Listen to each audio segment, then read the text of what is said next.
Higgins What's and going on? It's Sunday Sammy night, Smith, uh, 24th of March. Charlie Pride, Bobby Bear. I guess I've had I'm those listening since to I the wrote radio show where a they lot just with Shel announced the Silverstein. this year's You're inductees a reader of children's books. We to wrote a the lot Nebraska together. Hall of Fame. This is And the president of the Hall and of Fame so talking now. I kind of really went to country music a lot. It was kind of real. They're reminiscing about some stuff. I want to kind of revel in the moment a little bit, even though the ceremony itself will be in June, but the news is fresh and it's just very exciting for me. I've been sharing it since yesterday on Facebook, and the outpouring is just amazing, and I really do appreciate it.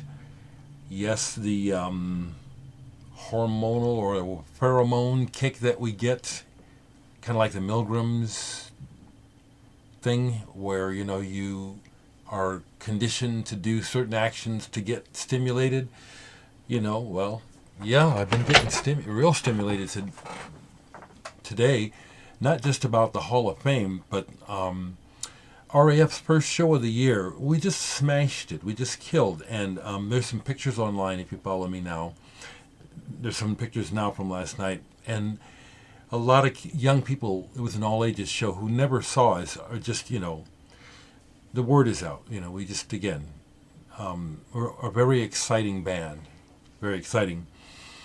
I wanted to mention that some of the other inductees this year into the Nebraska Hall of Fame, this is special to me, and it is significant on just a number of levels, and I just want to talk about it a bit.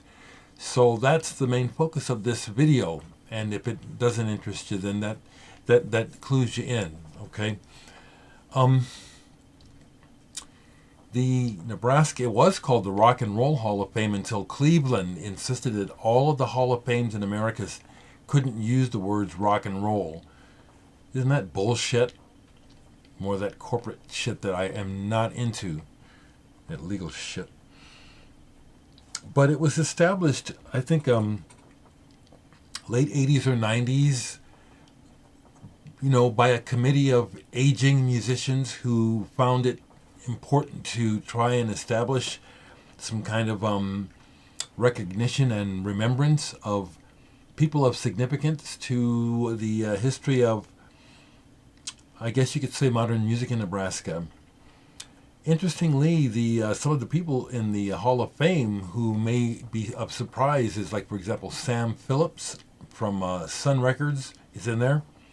He's in the Nebraska Hall of Fame because of his early interest in one of Nebraska's bands that did end up signing with a label, the Smoke Ring. They had a few hits. And the current president is the guy who was talking, is a former member of the Smoke Ring. Roger Williams, who I didn't know till I looked, actually was born in Omaha. Like a Andre Previn or Henry Mancini, that type. Roger Miller, Henry Mancini, they were definitely in the same area. But some other people who are in the Rock and Roll Hall of Fame already that you know about are Buddy Miles. Everybody knows who Buddy Miles is. That's a big honor to me to share this with him. Randy Meisner of the Eagles, the original bass player of the Eagles. Preston Love, jazz musician, well known. Charlie Burton. I was going to go to the site because there's several people I wanted to mention. But one of the bands that's being inducted this year, finally, along with me, which kind of surprises me that it's taken this long, but it's a band that maybe you know about, the Rumbles. Historically, they are, I'm going to try to look this up, the Nebraska Hall of Fame.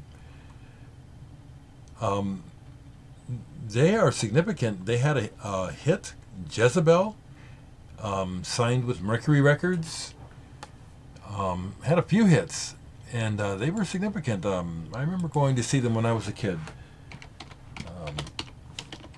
it was surprising to me when I found out that they were being inducted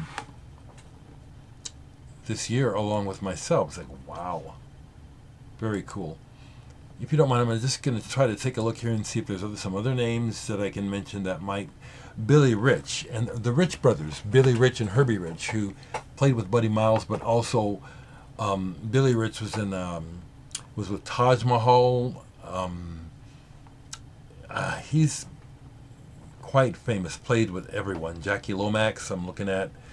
Man, he's worked with John McLaughlin, Seals and Croft. Wow, didn't know that. Herbie Rich, his brother, who really was. I'll say this. One of the reasons why also I was inducted. I understand besides just my musical playing and accomplishments is how much I am an inspiration and an encouragement to other musicians of all ages, especially younger musicians. And this is something that I'm known for a long time, which has been discussed on Facebook, and I've gotten quite a few calls already. And my younger friends are saying, sometimes you don't realize what you have done for younger musicians here in Nebraska.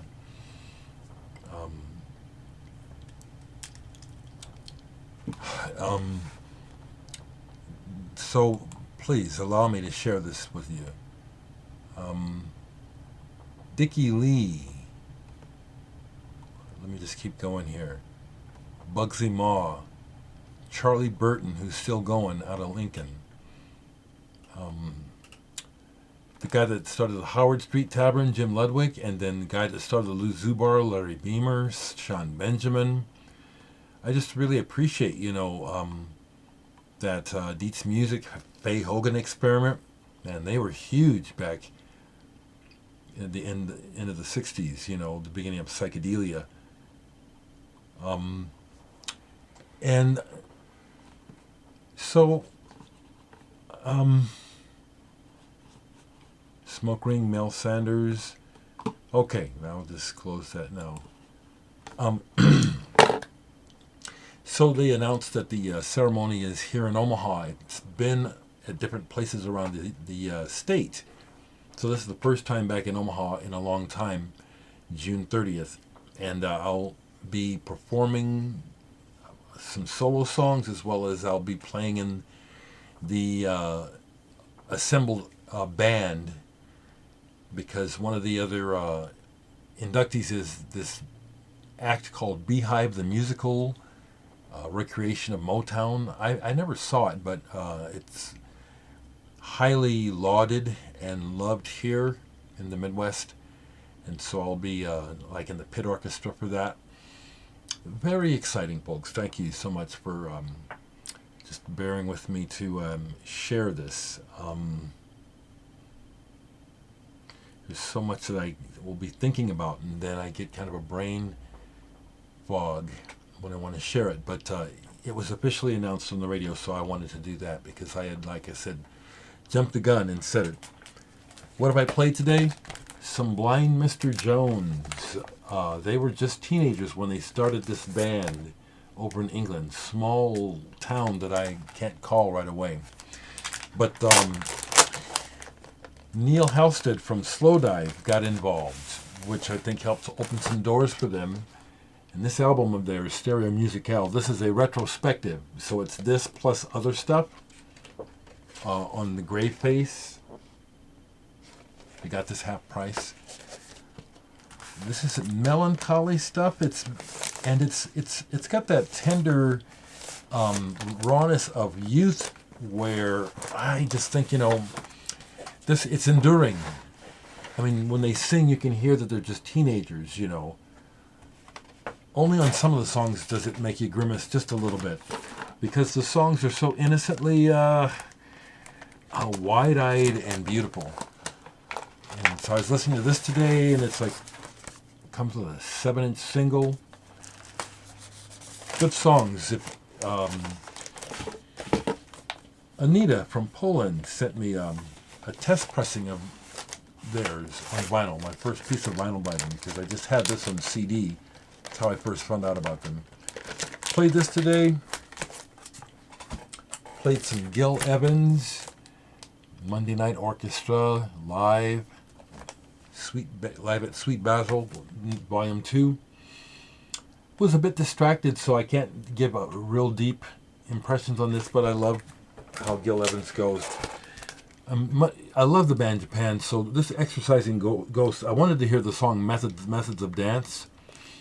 So I listened to this, and I listened to the live version of it on Oil on Canvas. I just love this music. You know, the world of music that they created. This is a very unique world of music that Japan and David Sylvian created and continues to this day. There's a parallel that goes from this band into things like some of the solo work of Ryuichi Sakamoto. No Man, which again is my introduction to Steven Wilson of Porcupine Tree. Love this music. Love the music. Played that today. Actually put on some of this Everclear. It's autographed by my friend Greg. And this is punk. They had the fortune of breaking through and having some hits. It's unfortunate, like a lot of times when you're dealing with the business and big money, it brings out the worst in people.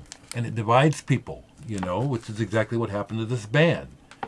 You know who the star was in the band, If you know anything about the business, you can guess the rest from there. But it's a good album. So that's some stuff that got played today. Besides me just frankly tripping all day on the nomination into the Nebraska Rock and Roll Hall of Fame, which is what it is. This actually does mean a lot to me. I was talking to my buddy Jeff Morris of Scudder. I play in Scudder. Jeff is 69 going on 70. And he and Scudder go back to the 70s like I do. But they got bigger regionally than I did before I did. And I really honestly thought that Jeff had it coming before me, We talked about it a couple times on the phone today and yesterday. I just really appreciate the mutual respect, because, we've talked about it in the past, this is such a surprise, Scudder's revived, and I'm in the latest version, been in the latest version of the band for about 3 years now. Rock and roll band, rock and roll / punk. Not really, but anyway. But this would come up, and Jeff would talk about how, he thought that, it made sense, that Scudder, it's about time, thinking about some of the other folks that are in the Rock and Roll Hall of Fame from Nebraska, made complete sense to me. So it's just an utter validation. It's a word I couldn't come up with yesterday. And such a compliment that I was inducted. Someone nominated me, and then I was voted in. Because you have to be nominated, but you don't just get in because you're nominated. And as I was putting together my latest bio resume or list of accomplishments to send in to them, I had to tell them, I keep remembering stuff. I'm going to just send you a revised list. And it's a lot of stuff. Besides music, theater, film, visual art, even my work in mental health, which I've incorporated music in that. Social and civil rights, I've definitely incorporated my music and music activities with that. So, humbling. Something else that I dug up and played. This is a rare CDR by John Tingle. You can't even see the print on it. John Tingle was the guitar player. He himself is a legend. He inspired me as a kid. We met as teenagers, and John was already so good on the guitar and had his own sound already so much locally. Besides my dad and my parents, he inspired me. It's like, damn, this guy's good. But years ago, this was made in 2003. We've done a lot of stuff together. He was in Digital Sex. We lived together for years. But years ago, he just gave me a bunch of his stuff on CD. And he said, you know, you just got to have these. I don't know how many of these I'm going to have made. This one is called, I have to read it. A Perfect World, made in 2003. There's probably just a handful of these actually printed up on CDR. And I put this on. I might even endeavor to play some of it right now before I go.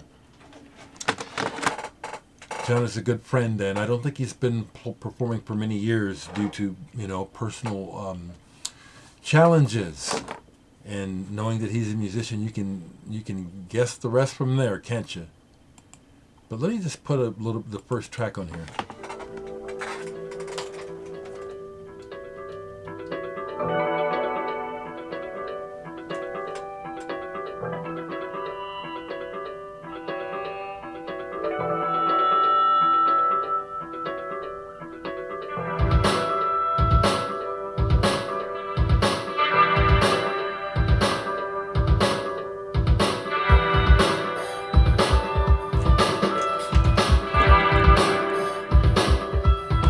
Everybody gets it, John.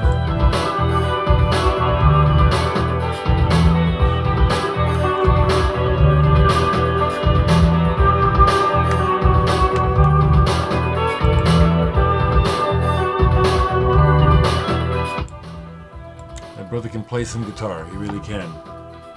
I don't know what to tell you. If you're interested in finding this, I don't think you can. I might be wrong. But the John Tingle, legendary guy. I just wanted to babble on about this, and I got some more records to get to here shortly. I'll talk to you real soon, people. Thanks so much.